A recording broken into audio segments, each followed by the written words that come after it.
This is Ted Terrace here with Tom Warrior from Not true. Celtic It's Frost. not true. Oh, but it is. This is for a KSDT heavy metal show. First question I'd like to ask you, how's the tour going so far? It's really great. This is the last part of our Tragic Serenades world tour, and ending the tour in the States with the biggest part of the tour is really super. And the South crowd, you know, it's really super. It's a pleasure. How's the tickets been selling? Good or? Yeah. Not enough money. Yeah. No, it's actually, we're surprised. It's really okay. Started off as well, I don't know if you want to talk about this, Hellhammer. And got kind of a varied reaction. How did you mean to start off, and like how was it? I mean, Hellhammer was a different band, but it's basically the connection to Celtic Frost is like, Hellhammer was my education as a musician in the first time in the real scene, recording an album, making demo tapes. It was really an education I wouldn't miss, you know. And I think I split up Hellhammer to play on some heavy music, real heavy metal, but taking only the good sides of Hellhammer and form it more technical and more interesting with new ideas, new experiments. That's like the only connection, you know. I think Celtic Frost is definitely a different band. So where'd you get the name Celtic Frost? Just thought it sounded good, or? Well, you know, Martin's Underwear, you know, it's this company, Celtic Frost, they make Martin's Underwear, so we thought, you know, it's really good. No, fuck, hey, it should represent our lyrics, the contents of our lyrics, like history, esoteric, and that the name is full of symbols. Like the main symbol is like, we choose an ancient civilization like the Celtics. We could have taken the Egypts or so. And frost is like the end of the year, the winter, you know, where everything dies, like the apocalypse. So it's really symbolic, but there's like 1,000 symbols in this name, and that could go on forever on that, you know. It just represents our concept. Okay, now Martin Ain left. Oh shit. Uh-oh. Okay, he left Celtic Frost. Now why was it? Now he's back. Yeah, I've heard. he had personal problems, heavy personal problems, and I think there was no other way than him leaving the band. And we parted in a deep friendship still. And we had this session bass player in the studio, Dominic Schweiner, asshole Schweiner. And it just doesn't work out as a person. He had this big-headed mind, and it didn't work out. He didn't fit into the band. And after the album, we had to fire him. And we asked Martin to come back, and it really worked out because Martin had really changed his life. And I think he's quite a different person right now. And so it's quite definite that he stays in the band, and we feel okay with Martin back. It's really great. Okay, and how did you get a hold of Reed St. Mark? You had problems with drummers you used. Problems is not the right word. We had the session drummer, Moby Tales, because we wanted to release the album and then look for a good drummer, like the ultimate Celtic Frost drummer. And we were actually looking for 4 months. We were looking, especially in the United States, because we wanted to have an American drummer. And we checked out like 10 million billion tapes, and there were like 2 drummers left. Reed St. Mark from New York and Jeff Cordelli from Seattle, and they played about equal, and so we just decided for Reed, and it turned out to be the best decision. He's like my best friend ever.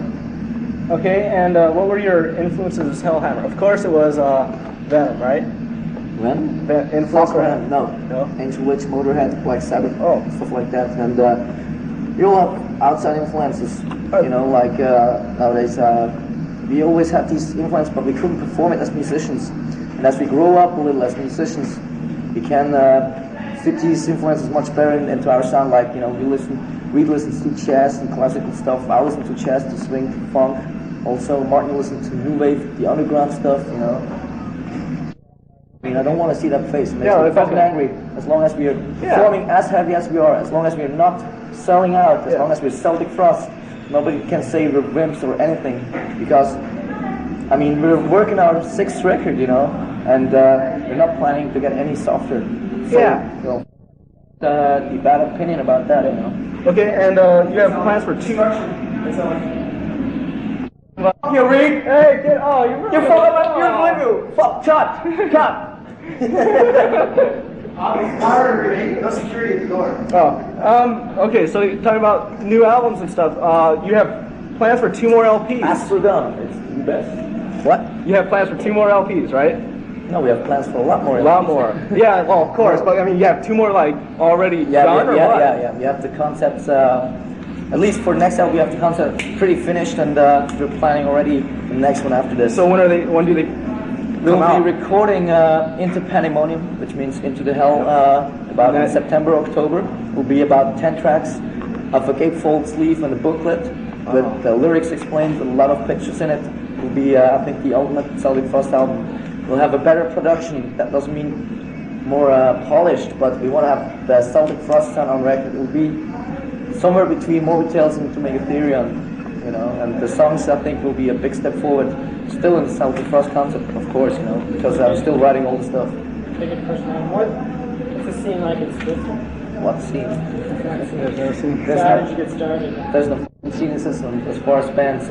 All the bands are in a heavy competition to each other, and you know, they fight. They're really full of envy and hate. It's really bad. But as far as fans, there's a great scene, and we got started when we left Switzerland. We never actually worked in Switzerland with the band. We left Switzerland for a record deal, for a management deal, and that was like the step that brought us to what we are today. There's no possibility to be famous in Switzerland because the scene really sucks. It's really bad. Okay. Well, thanks a lot. I have to go. Thanks. Bye bye. Okay, and let's see here.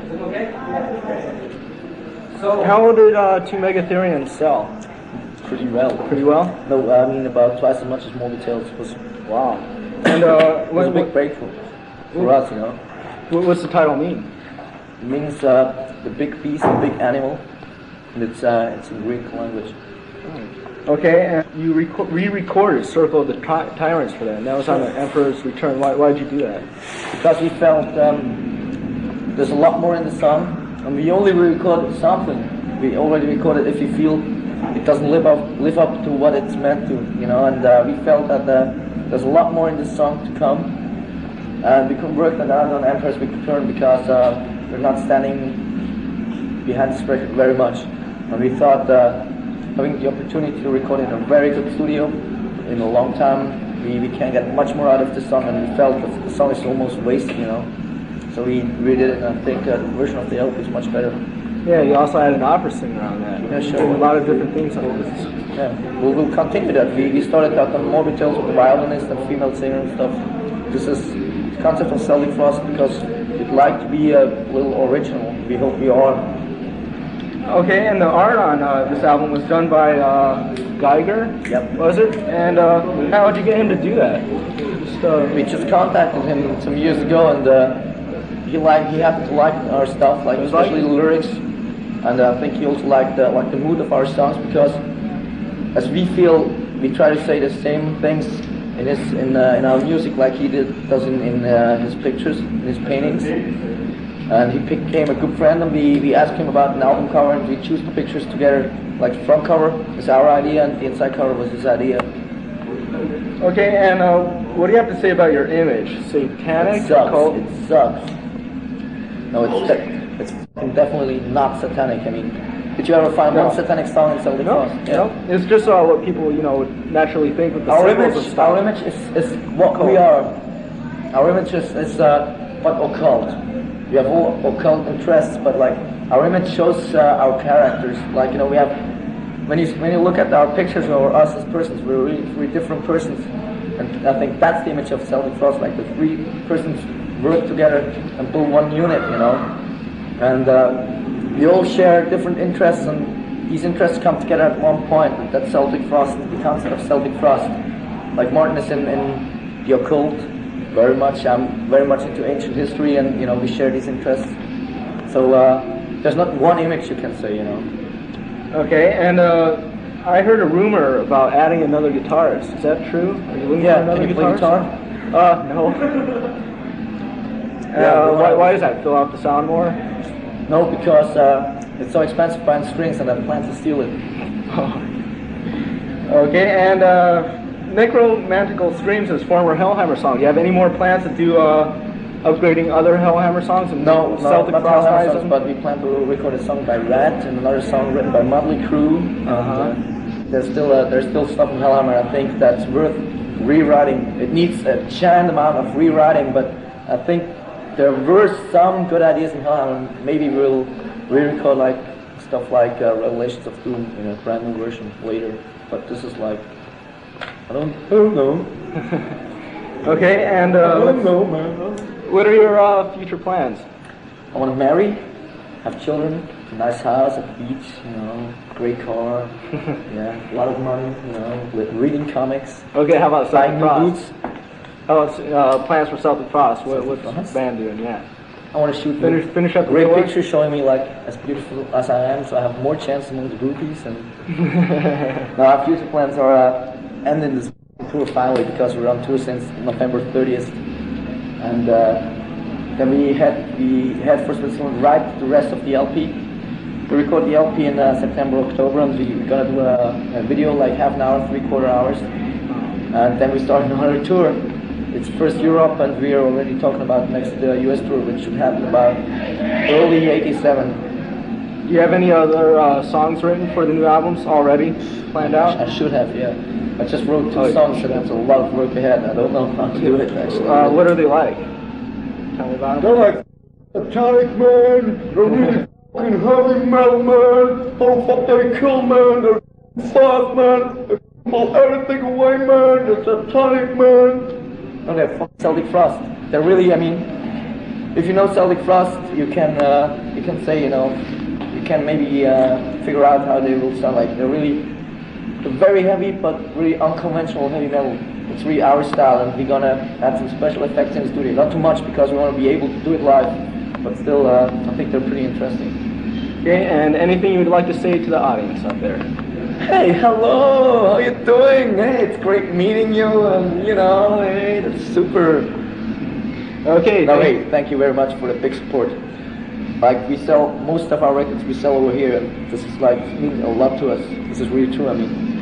We waited for that 2 years, we worked our asses off to come over here, and it's super to be on the first US tour, and I think the guys who deserve all the thanks are the fans. That's just what I would like to add. Okay, thank you for your time, Tom. Thank you. Of Celtic Sucking Frost, and you're listening to KSDT 95.7 FM cable, in San Diego, where I was fucking skating 6 years ago. This was fucking great, man. Son? Yeah. Here's Mark Nain speaking of Celtic Frost, bass player, and you listen to KSDT on 95.7 FM cable in San Diego.